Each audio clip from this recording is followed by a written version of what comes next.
Kaya pwede ba, manahimik kayo? Magkakapal ang mukha nyo? Kami, tatalunin nyo?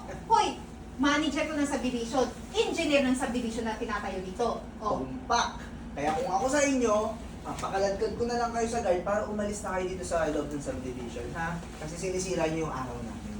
Pero teka lang ha, kayo, pag lumapit pa talaga kayo dito, pumasok kayo sa subdivision na to, tingnan yung kahihinatnan nyo, doon kayo sa kulungan. Kaya, ilang beses ko nang sinabi din sa iyo, ha? Ito mga kalakad nyo, ha? Yan, yan. Kainin nyo yan! Yan yung bagay sa inyo, huwag kayo ditong maghanap ng mga basura, kasi basura na kayo. Tama. Kaya kung ako sa inyo, bago ka pa atakihin sa puso, tanda, umalis ka na, sama mo tong mukhang aso na basurera na yan.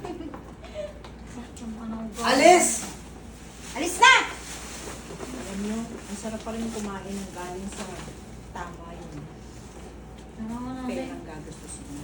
Makakarma din yun. Bleh, dami yung sinasabi. Ako nang bala sa kulang, sasend ko mamaya. Stop. Cut.